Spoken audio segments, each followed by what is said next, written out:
I was advising Tinubu, this thing that you are doing, it will boomerang. What thing? This economy that you have messed up in the name of policy and strategy that are not working. Look, it will get to a point Nigerians may not cope. Are the policies not working, Barrister? Are they working? Are they working and things like this, David? All these things that the economy is this, the economy is that. Look, we had a good economy before APC came into this our lives. Two of us. The economy was working. Some Nigerians would bet to differ as well. Look, at the time. As it is now, people are praying for that era. You see that PDP era, everybody is praying to God to bring it back. Because it is now obvious that we have entered one chance. Barrister, is it more like a tradition that Nigerians always clamor for, former administration to take over anytime they have a new administration on board? Because we could recall that even the former president, who is late now, told Nigerians, you're going to miss me. And now some Nigerians are saying, take us back to, where Buhari left us or something like that. Take us back to good luck and all that. But these are the persons who always come up to say, we are tired, we needed a change. Is it a tradition now for us to clamor for something happened before? We don't need a Buhari or a Tinubu government now. We don't need them. They are the ones that caused this mess. We don't need them at all. We don't. We are talking of a PDP government. Okay, you think, then Barrister, if you say we're talking about a PDP government, PDP were there for 16 years, and yet Nigerians in 2015 said they needed a change. And then that change actually also made them to come out to cast their vote and bring in another, dispensation of governance. But we'll have the APC on board. Vina, when people have conspired against you out of evil motive, don't bother yourself. With time, God will vindicate you. The same Jonathan they conspired against, I don't know the one that begging him to come back. Can't you see it? Even all the things they did against Jonathan, are they not revealing them today? One of them even came back to come and be talking now that one small aide in the presidency, whom Yaradua gave a letter for Jonathan to continue, that he will tell the letter. He will tell the letter. It was just recently that the young man is revealing himself. Can you imagine? They did everything to embarrass that man in office. Yet he was working hard to improve a lot of Nigerians. Today now you can see all those things about removing Jonathan from office, all those things about incompetence, all those things that you can see it's all about propaganda. When things like this is on the increase, a responsible government should call in the psychologists to start evaluating people and all that, giving them a free psychological evaluation, and then checkmating the root causes of this, because there is a reason for such actions. It's not in our character, So a responsible government needs to ask himself, why are people doing this under my watch? Why is this thing increasing under my watch? What am I not doing right? It is when you get to the root causes of this, and then you would have solved the 80% of the problem. But to come and tell me that it doesn't matter. After all, people have been committing suicide before. How many of them? We are talking of when something is on the increase, astronomical increase. You cannot wish it away. People are going through stuff. And all of us don't have the same endurance threshold. There are people that can resist and withstand this thing, but there are people who cannot. In fact, people are doing this quietly in our villages. Interior villages that nobody have heard their name, nobody knew about it. It just happened. I mean, in an ungoverned spaces in Nigeria, people are taking their lives because they can't cope. Look, do you know what it means for a full-grown man to stay for a whole week, Monday to Sunday, without one decent meal, without taking care of his need? Then next week, there is no hope again. The other coming week, there is no hope again.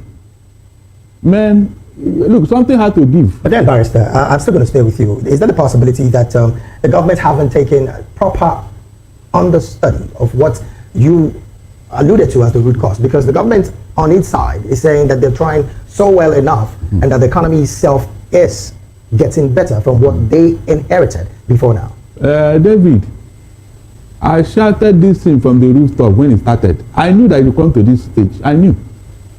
There was no mistake about it. The money to buy what they desire, just to feed, to pay rent, and to pay their children's school fees. Even some that even by chance have that money cannot even get adequate health care. better healthcare, cannot even be safe on their road, security. So who is talking about an economy that is working? How is it working? It's not working, obviously. All right then. I saw a news this morning that CNG has been increased to 450 naira. How will you say it's working? So when people are hungry, people are dying, and the economy is bad, and people are getting depressed daily, and they are killing themselves. I saw one by myself on Oshodi Expressway a few months ago. I was what I called the police by myself. Then no government official should come and tell us that's our reality. Tell us, I've been paid to do this, and I have no choice to do this. The same thing Okojo Ewala is paid to sell the IMF policy, and that is why she will come and say Bola Ahmed Tinubu is working. It's the same thing she did for Buhari and Jonathan's government. She's an IMF slave, so that is her work. She has to do it. All right, then. It's their bride. All right, then. In the interim, I still want to stay. No, that is not the first thing. I can guarantee you that it's few months to the next election. Everything the present government will be saying will be just to appease Nigerians, bribe them so that they can get a second term. They are not serious about doing it. No federal government is ready to allow the state government to have direct control. It's not that the state government don't have control of the police, so that's a wrong assumption, and I will explain. But they don't have them to have direct control of the police force. Why is that? Let's go back to what the police was created for. The police force was created to protect the elites. That is the foundational problem. The security apparatus were created to protect those in power. Security of life and properties is not their first priority. That is priority number Z. Their first priority is to protect the elites. And the people that are in power get more protection. You that you are not in power, you buy that protection. So it is not direct. You that you are governor, you get that protection by being loyal. So when the CP is transferred to your state, you have to make sure that your guys are on the same term. Loyalty, money, loyalty, give his siblings and then give their positions and all that in your government. Then you get some loyalty, you get some control. But for the federal government, it's direct access. The reason why our police force is not working is not because we don't have state police. Is because the police force is full of impunity by its purpose of creation, corruption, politics, and underpaid. Now, let me get your opinion on this, Mr. Ayoyinka Oni. Are you in support of the creation of the state police, or against? Support. Okay, now I'm in support of the creation, but it doesn't end there. If you create a state police today, the same attitude and character of the police today will still continue with those state police. If you do not clear what causes this character of the police, you are going to get more people that will be behaving thus. Interesting. The federal government that is controlling the police are the same character with the state governors. Thank you so much. What's going to be different? But yes, we need more police system locally, not just even beyond state, at the villages, at the local government, at the schools, people that people that stay in your community to guide and protect that community. Yes, that's how to safeguard the society. Thank you. If it's still the same impurity of the system, we'll still get the same results. Thank you so much, Oni, for your report or your stand on that. Barrister Darlington, what do you have to say about this? Because the presidency actually made this promise to a governor of Katsina State, when they went to visit him, or they got to visit. And also, do you think that the call for state police creation is going to yield any fruit? Now that it looks more like the big wigs or the elites are now being attacked. First, it was Melami. It was ADC rally or political rallies in Kaduna. Now we're getting another attack from Kebbi State. Did you remember when APC was campaigning? One of the things they campaigned is to restructure Nigeria. That was what they promised Nigeria. Right. And the state police is one of them. 10 years down the line, have you seen or heard anything about that? Pastor, is it that difficult to have a state police creation? That's the question I want to ask you. It's not difficult at all. It's not. It's just that selfish interest. They want to be controlling everything. I'm also talking on the part of the legislation now, because it can't just pass just an executive order like that. No, it is the executive that will initiate. Are you getting what I'm saying? Right. Just like this local government autonomy. Was it not Tinubu that took the bill to the National Assembly? So it is this National Assembly is being teleguided by the executive. So it is what they are told that they will do. But Barrister, can we say that the local governments are really autonomous? Are they really? They will never be. So how are we saying that the creation of the state police at this point in time, even if we were to go ahead to walk about, because IGP of police was of the opinion that it is unconstitutional. We cannot have two police and national police in the same country. That is it, because their constitution has not been amended.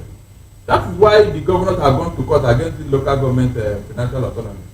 It's against the constitution, because the constitution has made it clear that there should be joint local government and state account. So if you have not done the needful, how can your policy work? Things that these people are proposing, they know very well that you know. So why are you making effort, fruitless effort? First, amend the constitution so that it will accommodate that policy that you want to introduce. Is that not the first thing? So that nobody can go to court to challenge it. The governors are challenging the local government autonomy because it is unconstitutional as of today. The government of the federation, they knew about it. I said it from the rooftop that look, this thing will not work, even though some people are clapping that time, especially when the same Supreme Court ruled in favor of it. And I will blame the Supreme Court. I don't know whether the Supreme Court does not know what the constitution says. They just want to please Tinubu. Now look at where they are. Is it not an embarrassment that the Supreme Court will make a ruling in such a matter that is constitutional without looking at what the constitution says? Even against the advice of some of us that look, this thing will not work. They just, say it like that just to please Tinubu. Now where are we? Where are we? The same matter is coming before them. Let me see what they will do. Okay. The part of constitutional amendment is on one side, which again you mentioned about the creation of state policing. You also recall that the IG also had his own view about the state policing, saying it's not going to work. Now, from the constitution, as a lawyer, do you think that the presidency is also fully aware that this might not even see the light of the day, but rather pick it up as a political statement to help win the hearts of Nigerians, particularly in the north, as it stands? And if that is the motive, Barrister, why do you think the president is going that route? Because they want to play to the gallery. At the end of the day, when the chiefs are done, he tell you, yes, we created local government financial autonomy. Yes, we created state police. Yes, we did this, but all of them are on paper. Which gallery are they going to play to? Because we learned that there was a report made available by Chatham House and MBS today, ranking presidency, and Nigeria police and I think like 3 over what we're supposed to institution to be most distrusted entities in Nigeria. Everybody is aware of these things. They are not even bothered. That's what worries me. It's only in Nigeria that the international community will give you a thumbs down, and the government will go on the following day to do worse things. I see what they were telling them from abroad is nothing, So they are not bothered. The government of the day is not bothered about the type of image they are creating. That's the most worrisome aspect of this thing. If they are what they should have been making improvement. You can see. They say they are not bothered, they are not worried. But now we've gotten information from INEC saying that 2.5 million Nigerians have completed their online voter pre-registration exercise, which began on the 18th of August. Barrister, analysts have been calling on Nigerians to take back the country. They should do this, they should do that. Don't you think that this is more like a good step in the right direction? Fina, it is one thing for you to get your card, and it's another thing for you to vote, and for that vote to be counted. All right. We don't have INEC as of today. All right then. What you have is just an institution that is part of APC. Barrister. INEC has become part of it because look at what they did with Labour Party. The Supreme Court ruled on a matter telling them that Abure is no longer their chairman. All right. INEC never bothered to implement it until, listen very well, Abure's candidates have collected form, did everything to go and take part in the by-election. Few days to that election, INEC now said that they are not recognizing Abure and all the people that feed from and all that under him under Labour Party. What does that tell you? Please, what does that tell you? So this INEC is working for APC. All right then, Barrister, let's take this conversation to Mr. Yinka while we get his concluding thoughts as well. 2.5 million Nigerians, Mr. Yinka, as it stands, have already indicated their registration with INEC. And then to think that at this point, Nigerians, particularly the youth, are consistently clamoring about the fact that there should be some level of inclusiveness in governance. Do you see this more as a very impressive number when it comes to wanting to indicate your registration, to wanting to vote as well? I always like to be realistic about my analysis. Yes, people 2.5 million are registered in 2 weeks. I'm also following up with the process, getting people to register, but it goes beyond that. We have always had the statistics also in the past. First is the INEC system itself. The system is still not perfect. We also saw what happened in the last election, where you spent billions to secure a BVAS, and the BVAS did not give us what it's supposed to do. We're still using Excel sheets, So it goes beyond people just registering. Those that registered with their vote count, we allow them to vote. Will your system be open enough? What are we still doing on diaspora voting? Those are the issues. Two, there's also a need to further break it down. When I mean further break it down, don't just tell us 150,000 from Oshu, 200,000 from Lagos. Break it down per wards of registration. All right. You know, that is how to simplify things. But Nigerians should not be impressed by this number. This number is not a clap for INEC at all. Registering people to vote is not supposed to be something to celebrate. The process itself is what we should fight about.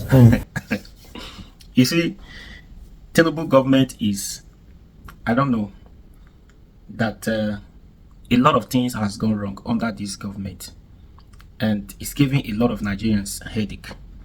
A lot of Nigerians are frustrated, some of them are confused, that generate to this suicide, that are committing of suicide. Somebody will just decided to take his life because there's no hope. There's no hope.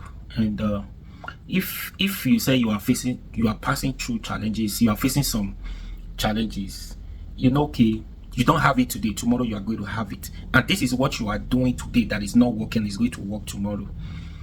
A lot of things like that, the country or the government has not make it easy or easier for a lot of people to do, to even see the direction or what they in fact they just confused, state of nowhere.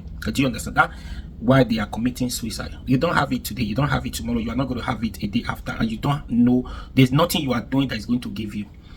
So the only options, if you do not see bad boys of your friends of yours that is going to initiate you into something ordinarily not wanted to have done, you find yourself into that, doing that. But some of them will say they are not, they just take their life and case closed. They can't afford to go through this pain again. And having said that, there's no way, taking your life, suicide is not a solution. It has never been a solution to whatever problems, challenges you are facing, and it can never be. You thinking of doing the same thing or taking your life is not a solution. You just need to be strong, be prayerful, be hopeful that it's going to get better, and you have to work hard in whatever you do, whatever you find yourself doing. You just have to keep on playing, work harder. Taking your life is not a solution. It can never be. You can only give your brother, sister, your family probably a headache. Like, do you understand? So yes, Tinubu government has failed. It has not in any way resulted to committing suicide. We're talking about life. So that one is settled. And you know, when you look at the country, the policies of the government and everything, you're confused. You're like, can we ever get it right? Can this work? Can things get better under this government? The answer is no. Things are not going to get better. That is the only thing. You just need to be strong. We already know that things are not going to get better, and it's not getting better. If it could have said by now. Do you understand? How long will they continue to tell us to be patient with them? Be patient. So our name has suddenly changed to patient. Meanwhile, we are not patient. And you see, when Daniel Bwala, I do not expect anybody to take Daniel Bwala seriously. Whatever he says, as far as this government is concerned, whatever Daniel Bwala says, is a waste of time. I will never take him seriously. Do you know why? Daniel Bwala knows Tinubu too well. During that campaign, when he campaigned against Tinubu, and after the campaign, after election, when the matter was still in the Supreme Court, a lot of things he said at that time that we are not going to say here. But one major thing he said then, he knows Tinubu too well that this man cannot perform, he cannot change this country. He said, if you give Tinubu 30 years to fix this country, he cannot fix it because he does not have what it takes to fix the country. What are we saying today? Is the same Daniel Bwala that will come and tell me or tell you, expecting me to believe that he will not say that Tinubu is doing well, the government, the country is getting better, the policies are working, they are in the right direction. If you take what Daniel Bwala is saying seriously, I'm not going to take you serious for you to have believed in what Daniel Bwala is saying because they don't know what they are saying. Daniel Bwala, he happens to find himself in this government. He decided to speak like them. He decided to behave like them. Now, what I expected Daniel Bwala to be saying by now concerning the previous statement, if you give Tinubu, capital letter, if you give Tinubu 30 years to fix Nigeria, this country cannot do it. I expect him now, to come out to say, didn't I tell you? This is what I say about Tinubu, that if you give him 30 years, he cannot fix this country. This is the reality. and it's not going to get better. That's what I expected him to. But because of politics of selfish interest, everybody are pushing their legs to get something. He don't care whatever they said in the past or said about their opposition then. So they find their way. The government, they have to take it and take their money. They became liar. Now they are lying to themselves, not even mean. Do you understand?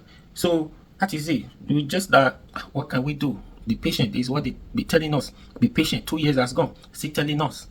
Where is the hope that they are going to return this country back to where Buhari left us? It's not possible to return this country back to that era. I'm much more talking about returning it back to 16 years or where Jonathan left us.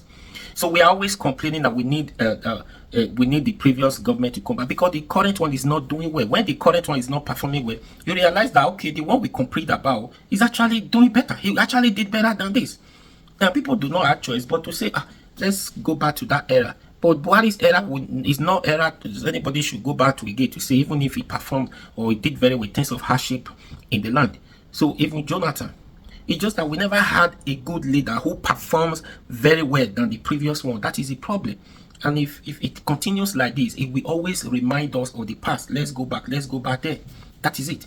So anyways, it is well. We are going to, we shall get there. But I'll repeat again, please, no matter the problem you are facing, you just need to be strong.